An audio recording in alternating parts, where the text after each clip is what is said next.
Why do you have my face? When 7-year-old Zoe Brooks walked into that Seoul art gallery, she thought she'd see her painting on a wall. What she found instead was a girl with her exact face staring back at her like a mirror come to life. Two identical twins, separated at birth. One raised by a billionaire Korean CEO father in a penthouse overlooking Seoul's glittering skyline. The other by an American scientist mother in a modest apartment across the city. Neither child knew the other existed, but when these twins forced their parents into the same room after 7 years of silence, the truth that emerged wasn't just about separation. It was about a sacrifice so devastating it nearly destroyed them all. A choice between love and survival, between keeping your family together and keeping them alive. This is the story of Zoe and Lily, and I promise you, every single second matters. So make sure you hit that subscribe button. Stick around to the end because the final scene that happened in the car, nobody saw it coming, not even him. The Seoul International Children's Art Exhibition was exactly the kind of place that made parents feel proud. Soft classical music drifted through marble halls. Golden lights reflected off white walls displaying hundreds of paintings created by young artists from across South Korea. Among the crowd that Saturday afternoon was Dr. Zoe Brooks, a molecular biologist originally from Houston, Texas. Beside her, holding her hand tightly, was her daughter Zoe, 7 years old, quiet, observant, the kind of child who noticed everything but said very little. Zoe's painting hung in the main gallery. She'd titled it Sunday Morning. It showed Naomi sitting at their small dining table, reading a book, morning light streaming through the window. The detail was remarkable for a 7-year-old. Every brushstroke showed love, but there was something else in that painting, something Naomi couldn't stop staring at, an empty chair. Beside the table where Naomi sat in the painting, Zoe had drawn an empty chair, carefully shaded, deliberately placed, impossible to miss. Naomi knelt beside her daughter, voice gentle. "Baby, why did you paint an empty chair?" Zoe looked at her artwork for a long moment, her small face serious. "I don't know, Mom. I just felt like somebody was supposed to be there, like someone's missing." The words hit Naomi harder than any 7-year-old could understand. Because Zoe was right. Someone was missing. Someone had been missing for 7 years. But before Naomi could respond, Zoe slipped away, drawn deeper into the gallery by curiosity only children possess. Zoe wandered through the exhibition alone, passing paintings of families, landscapes, dreams rendered in watercolor and acrylic. Then she stopped walking, completely still, because hanging directly in front of her was a portrait that made no sense. The painting showed a woman sitting by a window, morning light illuminating her face. Same warm brown skin, same gentle smile, same everything. It was her mother. Zoe stepped closer, heart beginning to race. Below the painting, in careful handwriting, it read, "Waiting for Tomorrow," by Lily Park, age 7. Her hands trembled slightly. Why would another child paint her mother? "Why did you draw my mom?" The words came out before Zoe realized she'd spoken. A little girl standing in front of the painting turned around slowly, and Zoe's entire world stopped making sense. The girl staring back at her had the same face, same eyes, same nose, same mouth, like looking into a mirror, except the reflection was wearing different clothes and had a different hairstyle. "I didn't draw your mom," the girl said softly. "That's my mom." Zoe shook her head, confusion turning to something else, something that felt like fear and excitement mixed together. "No, that's my mom. I know my own mother." The girl's eyes widened, scanning Zoe's face with the same shock Zoe felt. "But she's mine. My dad keeps her picture in his study." "Your dad?" Zoe whispered. "I don't have a dad." Before either girl could say another word, a voice cut through the gallery. "Lily." The girl, Lily, turned instantly. Zoe followed her gaze. A man stood near the gallery entrance, tall, Korean, expensive black suit, the kind of presence that made people unconsciously step aside. His face was controlled, emotionless, but his eyes scanned the room like he was always looking for threats. This was Daniel Park, billionaire CEO, one of the most powerful men in Seoul, and when his eyes landed on Zoe, something flickered across his face. Recognition, shock, quickly buried beneath professional composure. But Zoe saw it. Lily grabbed a piece of paper from her sketchbook, scribbling quickly. She pressed it into Zoe's hand. Seoul Arts Academy. Summer program starts next week. Meet me there, please. Zoe stood alone in the gallery, staring at the note in her hand, her heart pounding so hard she could hear it in her ears. Why did that girl look exactly like her? Why did that man look at her like he'd seen a ghost? And why did she suddenly feel like her entire life had been a lie? That night, rain fell across Seoul, soft and steady, the kind of rain that made the city lights blur into watercolor streaks. In a modest apartment in Gangnam, Zoe sat at the kitchen table, drawing while Naomi washed dishes. The silence between them felt heavier than usual. "Mom?" Naomi glanced over. "Yes, baby?" Zoe hesitated, choosing her words carefully. "Do I have a sister?" The plate slipped from Naomi's hands. It didn't break, she caught it just in time, but the sound of it clattering in the sink echoed through the small kitchen. "What made you ask that?" Naomi's voice came out too controlled, too careful. "Because today I met a girl who looked exactly like me. Same face, same everything." Naomi turned slowly, water still dripping from her hands.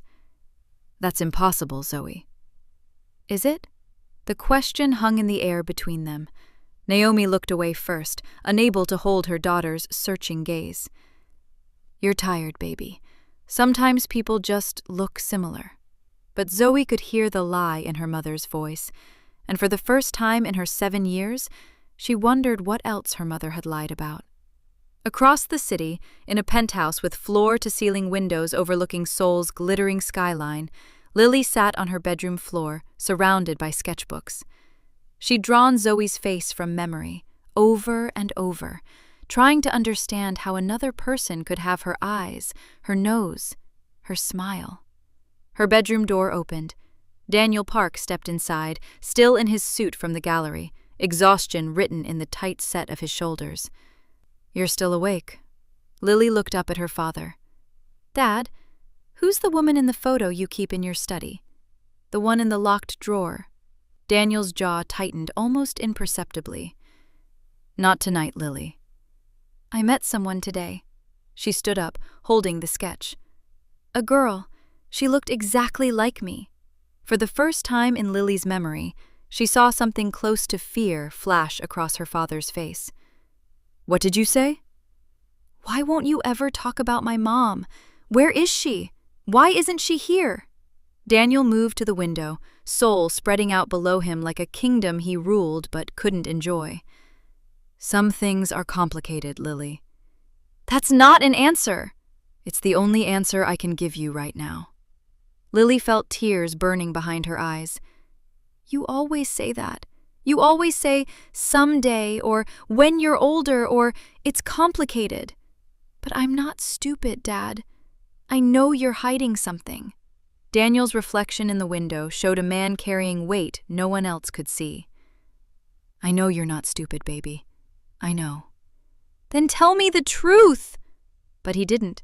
He just stood there, silent, while his daughter's questions echoed unanswered. That night, neither child slept. Neither parent found peace, and a secret 7 years buried began clawing its way toward the surface. 3 weeks later, the Seoul Arts Academy summer program began. Bright studios filled with easels and paints, young artists excitedly greeting friends, teachers organizing supplies, and in the middle of it all, 2 7-year-old girls found each other again. Zoe had begged Naomi to enroll her, made up excuses about wanting to improve her technique. Naomi, distracted by long hospital shifts, had agreed without much questioning. Lily had simply told Daniel she was attending. He'd arranged for his driver to drop her off each morning. Neither parent knew what their daughters were really planning. The moment Zoe walked into the studio, Lily saw her. Their eyes met across the room, and without a word, they gravitated toward each other like magnets finally finding their match. They chose seats at the same table, started sketching, and then, quietly, began comparing notes. "When's your birthday?" Lily asked, voice barely above a whisper. "October 16th, 2019. Lily's pencil stopped moving. "That's my birthday. Exact same day." They stared at each other, the impossible becoming undeniable. Over the next few days, they discovered more. Both left-handed, both allergic to strawberries. Both had a small birthmark behind their right ear. Both hummed the same melody when nervous, a tune neither could remember learning. By the end of the first week, they'd made a pact. Find the truth, whatever it takes. The break-ins happened on the same night. Neither twin knew the other had planned the exact same thing. Lily waited until Daniel left for a late business dinner. The penthouse felt cavernous and empty. She moved through shadowed hallways to his study, a room she was technically allowed in but knew better than to explore. The locked drawer in his desk had taunted her for years. She'd watched a YouTube video on picking simple locks with a hairpin, felt slightly guilty. Did it anyway. Inside the drawer, she found a file folder, hospital documents, birth certificates, and photographs. Her hands shook as she looked through them. A young woman, clearly Black American, stunningly beautiful, beside a younger version of Daniel. University students, completely in love. More photos, the woman pregnant, Daniel's hand on her belly, kissing it gently. A small wedding ceremony, just 4 people present. Medical documents, twin pregnancy, Brooks, Naomi. 2 ultrasound images labeled Baby A and Baby B. Hospital bracelets. One read Brooks Park, Baby B, Lily.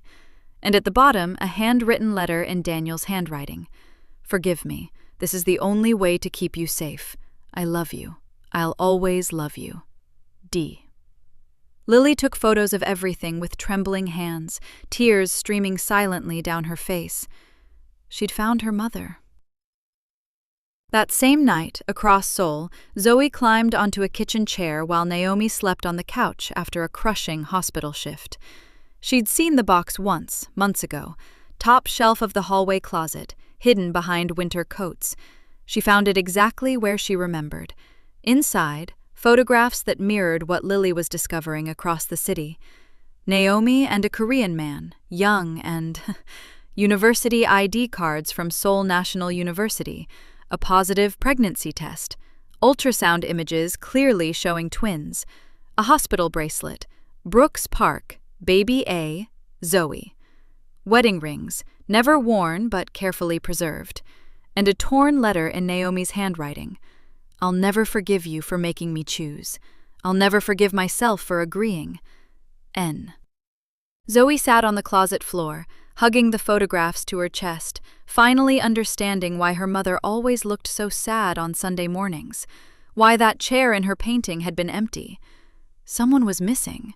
Someone had always been missing. Her father and her sister. The twins met the next day at the academy, spreading their evidence across a private studio table like detectives solving a cold case. Every photograph matched. Every document confirmed it. "Your mom is my mom," Lily whispered, "and your dad is my dad," Zoe finished. They sat in silence, the weight of 7 stolen years pressing down on their small shoulders. "Why would they do this?" Lily's voice cracked.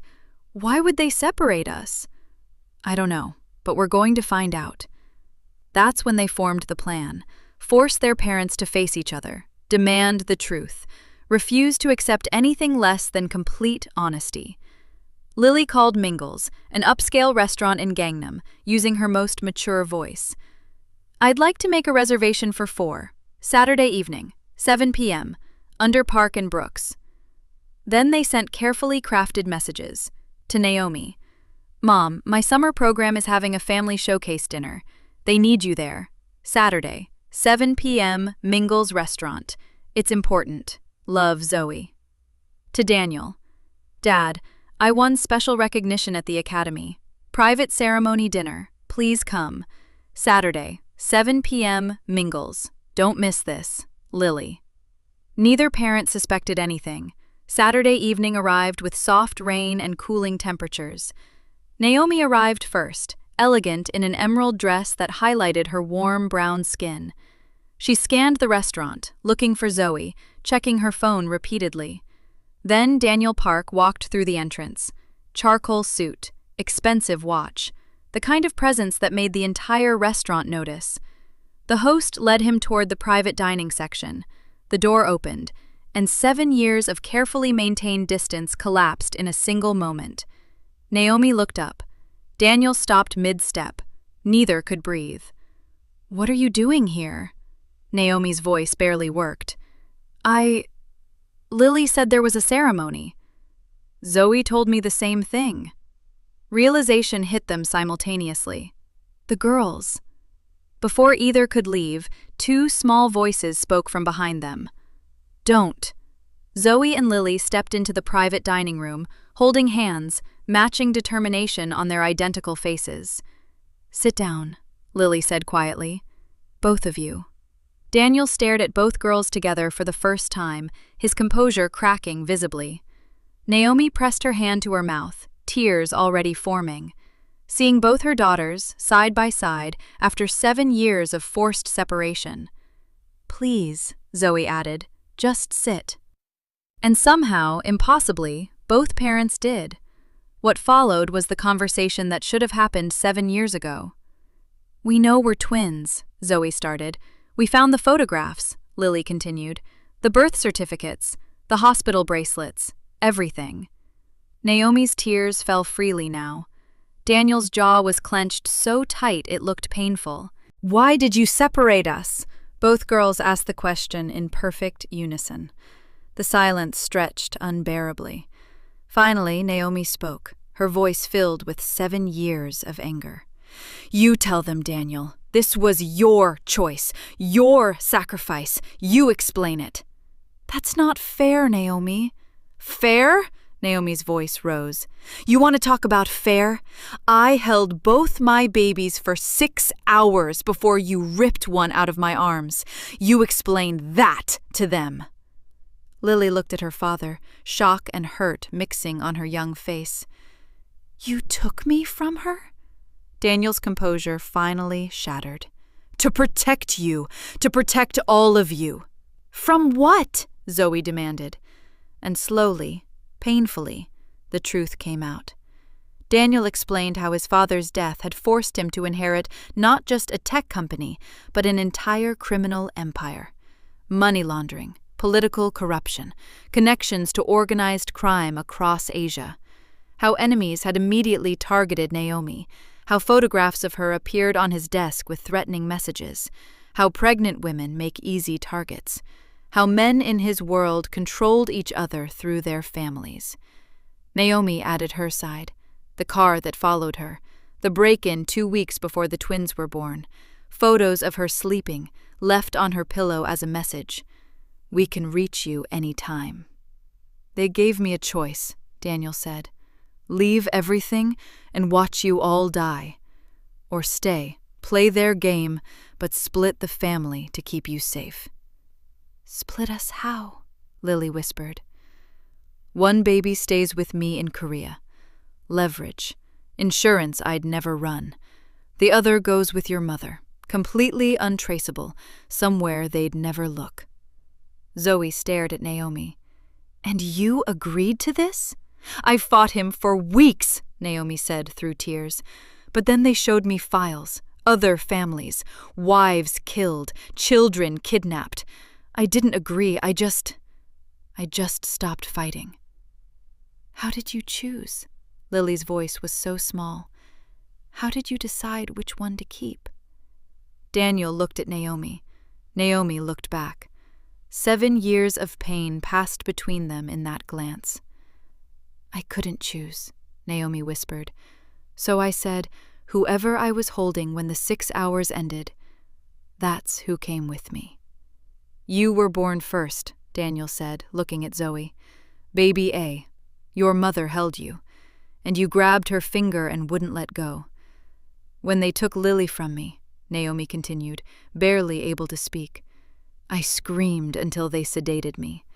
I didn't speak for 3 days. The table fell silent except for quiet crying. Did you ever love us? Zoe asked Daniel, her voice breaking.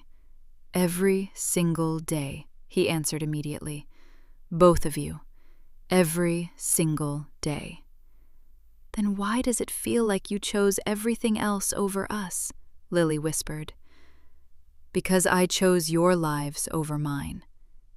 Naomi stood abruptly. We're leaving, Zoe. But Mom! Now! Lily jumped up, running to Naomi, grabbing her hand. Please don't go, please. I've never had a mom. Please just stay, just tonight. And Naomi, who'd spent 7 years building walls around her heart, completely shattered. She dropped to her knees, pulling Lily into her arms, sobbing like something inside her had finally broken open. I'm so sorry, baby. I wanted you. Every day I wanted you. They held each other while Daniel and Zoe watched, both crying silently. Eventually, Naomi stood, wiping Lily's tears with gentle fingers. I have to go.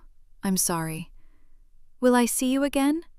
Naomi looked at Daniel, then back at Lily. I don't know. She left with Zoe, and the twins were separated once more. But something had changed. The truth was out, and the secret that had controlled their lives for 7 years had finally lost its power. Late that night, Daniel sat in his car with Lily, rain pounding against the windows. Tell me everything, Lily demanded. Every single detail. And he did. He told her about meeting Naomi at university, falling in love, the secret wedding, the joy when they learned about the twins, the terror when his father died and the empire fell on his shoulders. I thought I could protect you by keeping you close and sending her away, Daniel said. I was wrong. I took you from your mother. I stole 7 years from both of you, from all of us. Do you still love her? I never stopped. Then fix this, Dad, please. Fix this. Across the city, Naomi sat with Zoe in their small apartment. Why didn't you ever tell me? Zoe asked. Because saying it out loud made it real, and I couldn't. Naomi's voice broke. I couldn't survive it being real. Do you still love him? Naomi closed her eyes. Yes. Then why are we still apart? And Naomi had no answer. Because the danger that separated them 7 years ago was gone. Daniel had consolidated power, eliminated threats. The empire was clean now, as clean as it could be. They'd spent 7 years apart for reasons that no longer existed. 2 days later, both twins made the same decision independently. They were done waiting for their parents to figure it out. Lily packed a bag, left a note, and took a taxi to Naomi's apartment.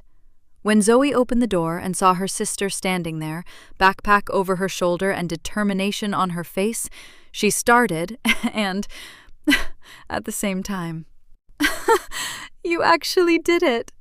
We did it. Together. They spent one perfect day as sisters, cooking breakfast, drawing, talking, making up for 7 years in 24 hours. When Daniel and Naomi both received texts that their daughters were together and safe, everything changed. They met in Naomi's apartment lobby, faced each other without the buffer of children or restaurants or carefully maintained distance. 7 years, Naomi said. I know. Our daughters ran away to be together because we were too broken to give them what they needed. I was trying to protect. I know what you were trying to do, Naomi interrupted. And I've spent 7 years being angry because it was easier than admitting you were right, that separating them might have been the only choice. But that danger is gone now, Daniel. And our daughters just proved that family is worth the risk. Daniel stared at her. I never stopped loving you. I know. I never stopped either. So what do? We don't separate those girls ever again, which means you and I figure out how to be in the same room without falling apart. I can do that. Can you? For them, I can do anything. They went upstairs together, saw their daughters on the couch, holding hands, waiting nervously. "We're not mad," Naomi said. "You're not?" both girls asked. "Terrified? Yes. Mad? No." Daniel sat down. Naomi sat beside him, the first time they'd voluntarily been close in 7 years. "We're going to figure this out," Daniel said. "How to be a family. All 4 of us. Together." The twins burst into tears and threw themselves at their parents, and for the first time in 7 years, nobody was missing. 6 months later, the family had found their rhythm. Not perfect, not the fairy tale people imagine, but real. The twins alternated between households but attended the same school, video called daily, spent every Sunday together. Daniel and Naomi attended counseling, worked through 7 years of pain, slowly, carefully, rebuilt trust. One Sunday evening, all 4 of them sat around a dinner table in a rented hanok, traditional Korean house, neutral ground. They cooked together, laughed, made a mess, burned the rice, didn't care. And when they sat down to eat, Lily looked around the table. "Nobody's missing," she said softly. Zoe understood immediately. "The empty chair. It's not empty anymore." Under the table, Daniel reached for Naomi's hand. She took it. Not perfect, not fixed, but together. Later, as the twins slept in their shared room, Naomi and Daniel sat on the porch watching Seoul's lights. "Promise me we won't mess this up," Naomi whispered. "I promise. All of us. Together. Whatever it takes." Because they'd already paid the cost of losing each other once. They wouldn't survive it twice. Family isn't always simple. Sometimes it's messy and complicated and built from broken pieces, but that doesn't make it less real. Zoe and Lily didn't just find each other that day in the gallery. They found the missing pieces of themselves, and they refused to accept anything less than everything.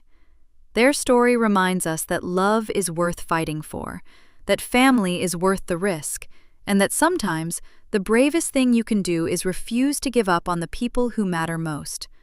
This is their story, and it's just beginning.